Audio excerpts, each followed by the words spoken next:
강혜백대 심선입니다. 반갑습니다. 여러분 요새 우표값이 얼마인지 아시는 분? 우표값 모르세요? 네? 다 틀리네. 다 틀려. 거봐요. 왜냐하면 저도 사실 궁금해서 확인을 해봤더니요. 지난 8월 1일자로 30원이 올라서 270원이 300원이 됐대요. 거봐요. 그러니까 우리가 그 손편지를 너무 안 쓰는 거예요. 요새 보면은 휴대폰 문자 아니면 이메일로만 서로 주고받지 내 마음이 담겨있는 손편지 써보신 적 아마 오래됐을걸요. 그러니까 우표값을 저도 모르고 여러분도 이렇게 모릅니다. 자, 오늘 시간이 좀 있으실 때 주변에 힘들어하는 친구나 가족이 있다면 한번 손편지를 써서 보내보는 게 어떨까 그런 생각이 들었습니다. 자, 여러분이 항상 기다리는 반가운 소식을 전하는 프로그램 강연 백도씨 지금부터 시작하겠습니다.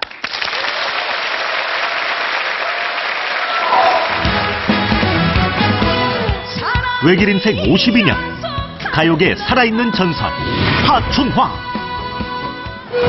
어려서부터 가수의 재능을 나타낸 그녀. 엄마, 아빠 말을 배우기도 전에 노래부터 했으니까 한 번 들으면은 노래를 그대로 따라 했대요. 얘는 노래 시켜야 된다. 어쩔 수 없다. 제가 하춘아예요. 금년에 7살입니다. 1961년 당시 최연소로 음반을 발표한 후 숱한 기록을 남겼던 그녀. 그 비결은 바로 철저한 자기 관리였습니다.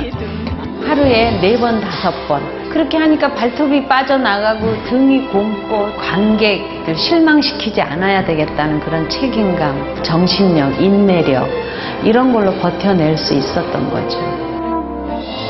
피나는 노력의 결과 그녀는 가요계의 살아있는 전설이 되었습니다. 수백 번, 많게는 수천 번.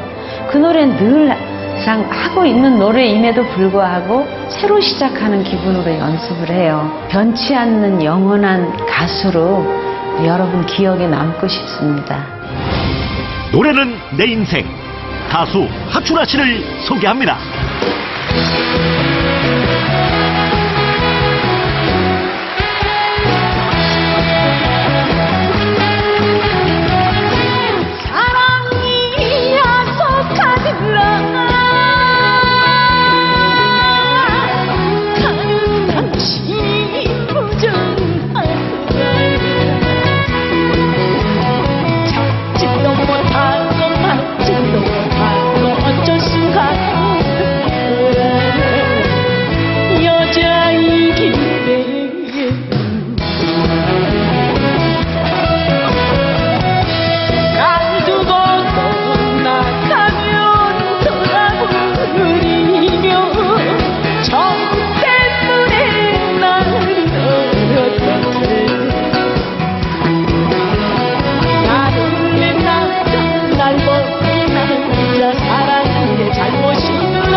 아유, 어서 오세요. 네. 올해가 데뷔 52주년이에요? 네, 그렇습니다.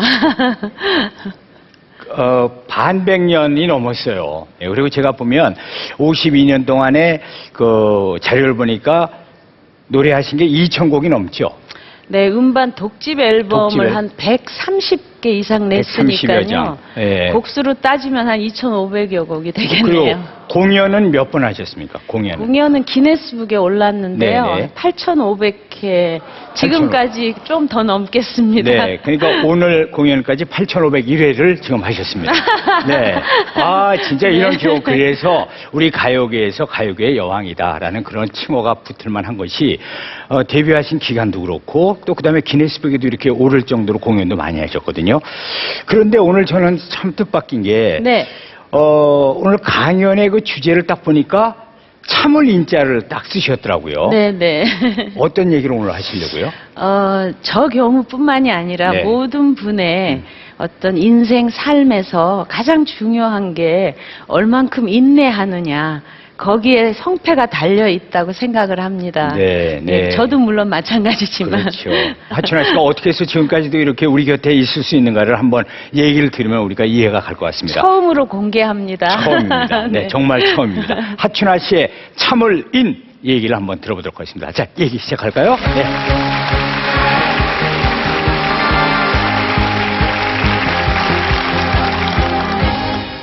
여러분 안녕하세요. 가수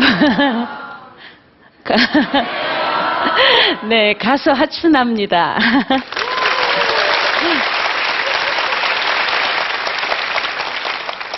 오늘 이렇게 객석을 보니까 정말 아주 미소년부터 또 어르신까지 이렇게 다양하게 계셔서 제 얘기를 어떻게 공감하실지 저도 궁금합니다. 저 여러분께 먼저 질문을 하겠어요. 하춘아 그러면 생각나는 게 뭐예요? 거의 제가 생각했던 것 좀 비슷한 것 같아요. 어느 프로그램을 하는데 하춘아 그러면 생각나는 게 뭡니까 하고 그냥 이렇게 길거리에서 무작위로 물어봤어요. 그랬더니 정말 너무 놀랐어요, 여러분. 전 창피해요, 사실. 콧구멍이래요. 그래서 왜 콧구멍인가 그걸 이유를 좀 이렇게 캐봤더니 여러분이 잘 아시는 개그맨 김영철 씨가 그 하춘아 흉내를 내면서 막 이렇게 눈을 크게 하고 콧구멍도 크게 하고 그래서 아마 그 이미지가 강했던 모양이에요. 그래서 저도 깜짝 놀랐습니다. 여러분 제가 날버린 남자 할 때 보셨지만 김영철 씨처럼 서렁 이렇게 해요? 그렇게 합니까 여러분? 아니죠. 그래서 원래 이 흉내 내는 거는 조금 가장해서 내는 거기 때문에 또 여러분이 그런 걸 보고 즐거워하시지 않나 생각합니다. 저는 6살 때 노래를 시작을 해서 올해로 노래 생활 52년이 돼요. 너무 직업 연령이 길기 때문에 저도 사실 실감이 안 나거든요.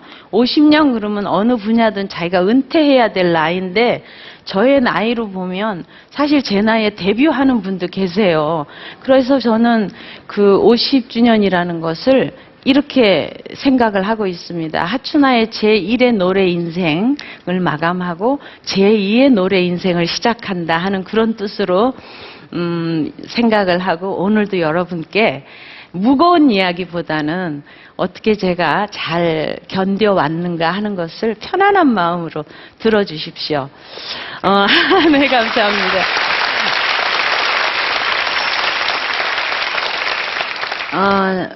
저희 부모님의 고향은 전라남도 영암이십니다. 제가 부른 영암아리랑 아시죠? 바로 그곳이거든요. 근데 그곳에서 일찍 부산으로 이사를 하셨어요. 그래서 거기서 사업을 하시면서 딸 넷을 낳으셨습니다. 그러니까 제가 둘째 딸이 됩니다. 근데 저희 아버지께서 장남의 장손이기 때문에 그 대가 끊기죠. 심각한 문제임에도 불구하고 앞으로는 아들, 딸 다 관계없는 시대가 된다라고 말씀하시면서 저의 딸 넷을 예쁘게 키워주셨어요. 저는 운명, 팔자 이런 걸 잘 믿지 않습니다. 운명과 팔자는 본인이 만들어가는 것이다. 이렇게 생각을 늘 하고 있습니다마는 노래, 가수 이것은 저에게 있어서는 운명 또는 팔자가 아닌가 그렇게 생각을 해요. 왜 그러냐 하면 3살 때 엄마 아빠 말을 배워야 할 나이에 우리나라 대중가요를 300곡을 했답니다. 그 아버지 밑으로 고모분이 4분이 있는데 너무 신기해가지고 얘가 도대체 몇 곡을 하나, 어디 나가서 놀다가도 라디오에서 노래만 나오면 이렇게 뛰어와서 듣는데요. 듣고 금방 따라 한답니다. 그래서 쭉 적어보니까 300곡을 하더래요. 저도 사실 제 일이지만 믿어지지가 않아요.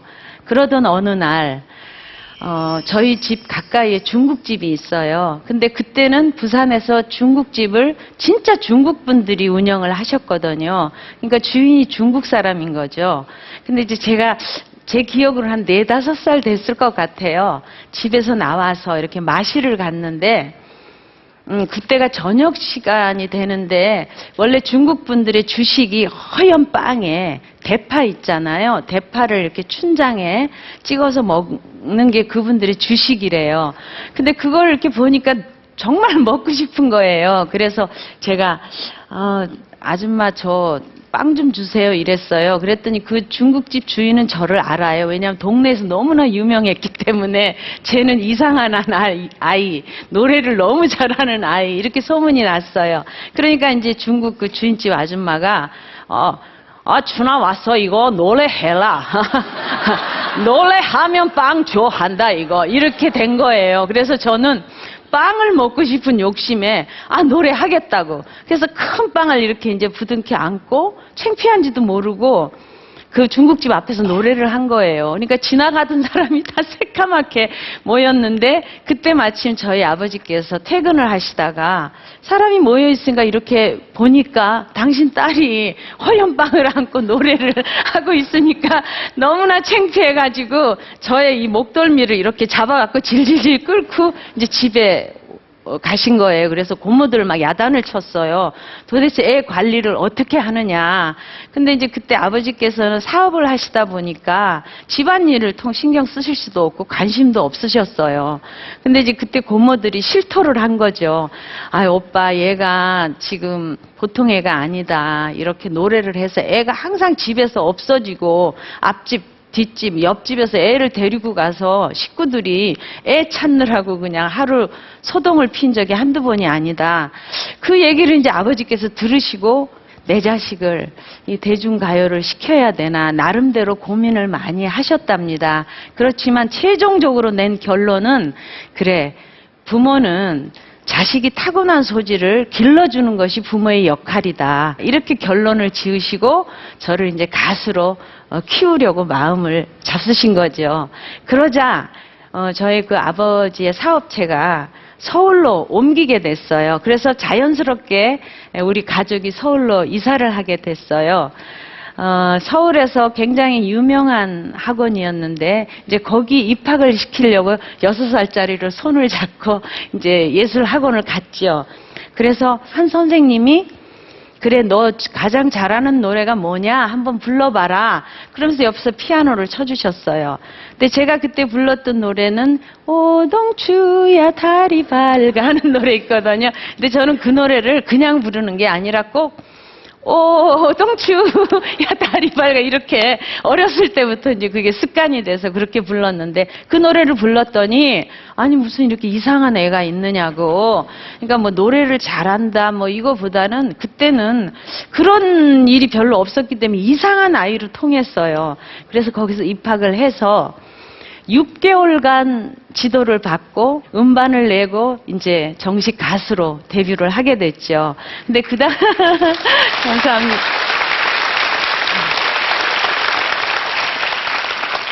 근데 그 당시에는 세계 가요사에 6살짜리가 음반을 내고 데뷔를 한 것이 처음 있는 일이었대요. 그래서 외국의 기자들이 많이 취재를 하러 오고 굉장한 화제가 됐습니다. 제가 여러분의 생활에 도움이 될 수 있는 노래를 부를 수 있을까 걱정이 됩니다. 아무튼 한번 불러보겠어요.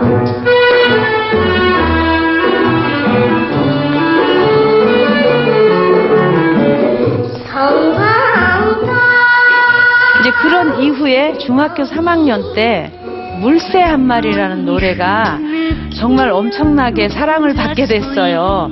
그래서 그 뒤로 계속 히트곡이 나오면서 저도 하룻밤만 자고 나면 여러분이 더 사랑해 주시는 것 같고 또 하룻밤 자고 나면 더 많이 사랑해 주시는 것 같고 그런 걸 실감을 하게 됐습니다. 그런데 어느 날 아버지께서 저를 부르셨어요. 그때 제 나이 16살인데 네가 국민들로부터 많은 사랑을 받고 있다. 그러나 그 사랑을 받는 것에 끝날 것이 아니라 우리 어려운 사회의 이웃을 위해서 너도 그 사랑을 나눌 줄 아는 그런 가수가 되라. 근데 저는 그때는 그 아버지의 말씀이 얼마나 귀한지 이런 거 너무 어려서 실감하지 못했고 그냥 부모님 말씀이니까 따라야 한다라는 생각으로 이제 행동에 옮기기 시작합니다.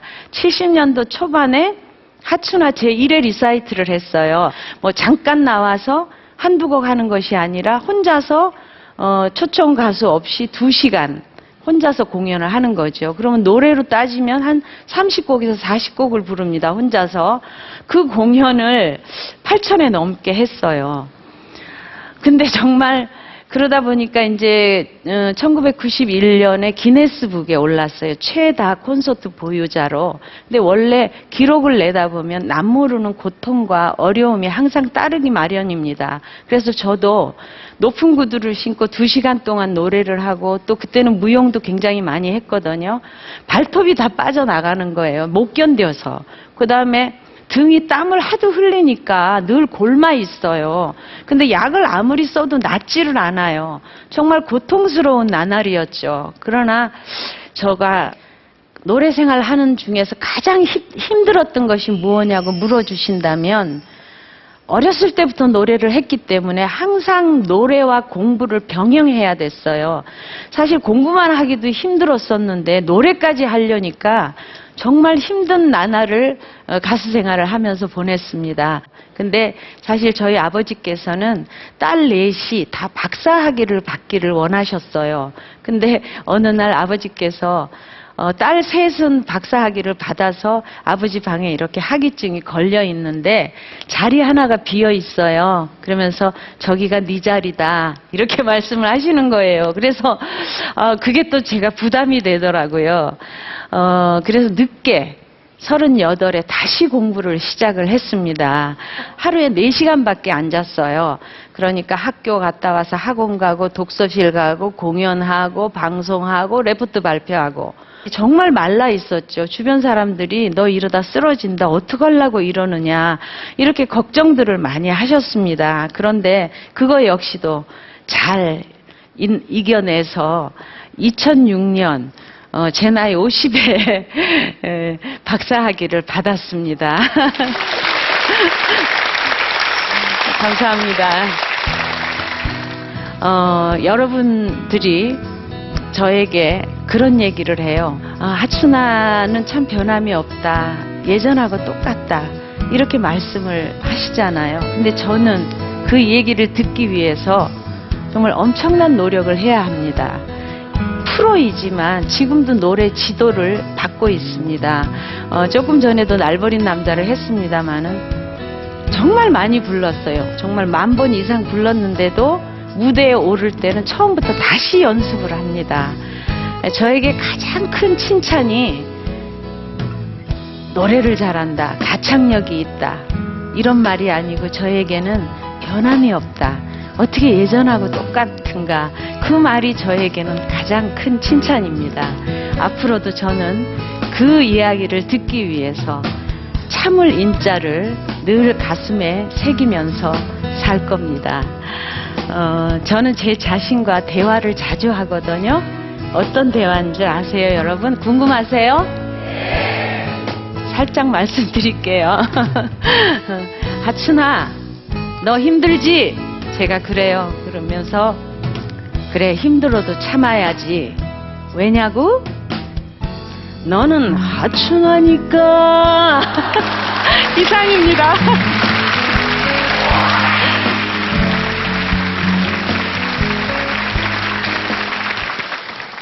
잘 들었습니다. 네.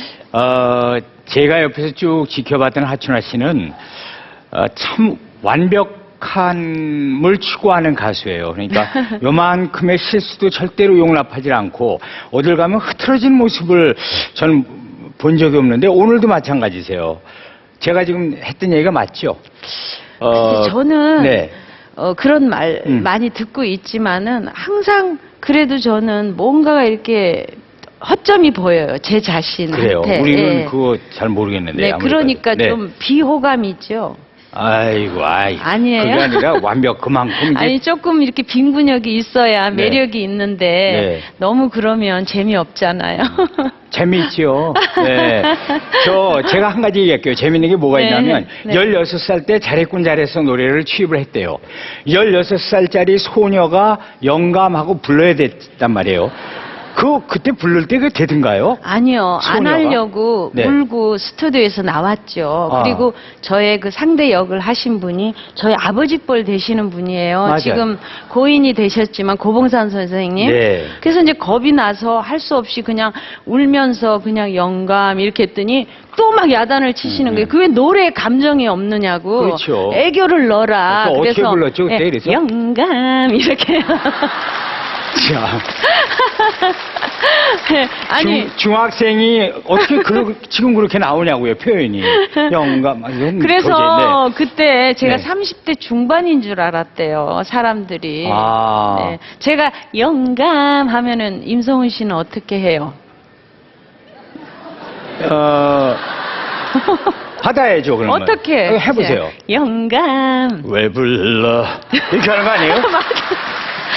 근데 좀 느끼하게 해야죠. 영감이 조금 거시기해요. 맞아요. 좀 그렇긴 해요. 네. 하여튼 참 변함없는 앞으로 몇십 주년까지 하실 거예요? 글쎄요, 여러분이 이제 하춘아 그만 나왔으면 좋겠다. 그 소리 나오기 전에 제가 그만해야 되지 않을까. 그냥 계속 해야 되겠네요.